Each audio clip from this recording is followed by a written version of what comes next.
Prince William cuts Queen Camilla's sister from royal payroll.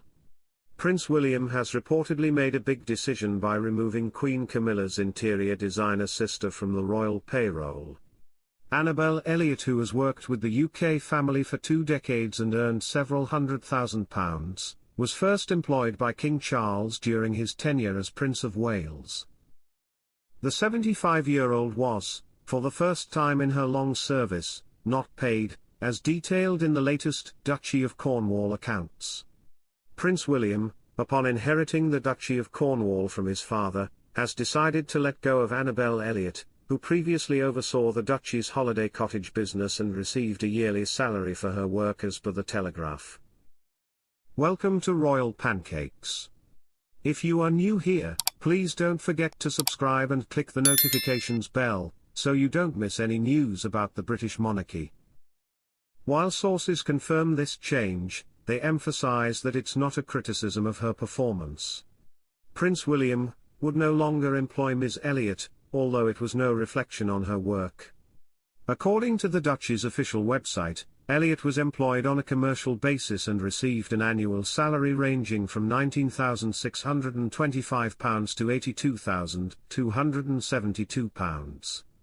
Additionally, she was awarded reimbursements for the acquisition of furniture and retail inventory. However, the latest update from the accounts of the royal estate suggests that for the first time in 2 decades, Elliott was not paid for her services. A report from the Telegraph, based on the latest Duchy of Cornwall accounts, highlights that the designer was not compensated for the fiscal year 2023-24. The same report also disclosed William's salary, revealing that in 2023, the Prince of Wales earned nearly $30 million. Annabel Elliott, the younger sister of Queen Camilla, played a big role in turning the Duchy of Cornwall's old buildings into fancy places to rent. She has been credited for her design expertise that enhanced the appeal of these period homes across Cornwall, Wales, and the Isles of Scilly. Her responsibilities included managing the rental properties, maintaining the Duchy's offices, and overseeing the estate's plant nursery. She also oversaw several refurbishment projects, including a 20-bedroom pub and guest accommodations at Dumfries House. Her work has been highly praised and successful. The Cornwall Duchy, which spans 135,000 acres, looks after the royal family's property all across England. It was created in 1337 by King Edward III, and it's all about making sure the next king or queen has enough cash. Prince Harry seemingly took a swipe at Prince William for a comment he made about their mother, Princess Diana, who died in a car crash several years ago. In an interview in a new documentary, Harry was seen talking about suing the British press over phone hacking allegations. Journalist Rebecca Barry asked Harry about phone hacking resulting in paranoia. According to GB News, it appeared as though his response was made in an attempt to take a swipe at William, who had previously implied that Diana suffered from paranoia. I think paranoia is a very interesting word because, yes, then it could be paranoia, but then when you're vindicated it proves that you weren't being paranoid, Harry said in the documentary, Tabloids on Trial. Same with my mother.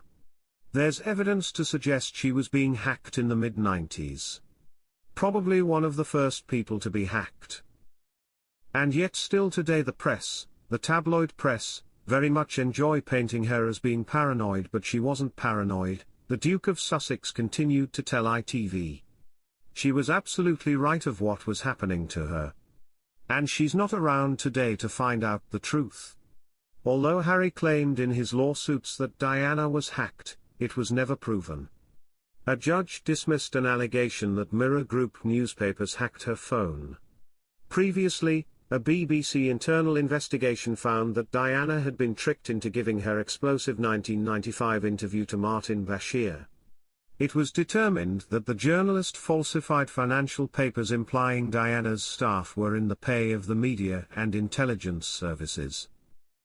In 2021, William spoke about his mother's mental health in an interview. It is my view that the deceitful way the interview was obtained substantially influenced what my mother said, he said. The interview was a major contribution to making my parents' relationship worse and has since hurt countless others. It brings indescribable sadness to know that the BBC's failures contributed significantly to her fear, paranoia and isolation that I remember from those final years with her," he added. "But what saddens me most, is that if the BBC had properly investigated the complaints and concerns first raised in 1995, my mother would have known that she had been deceived.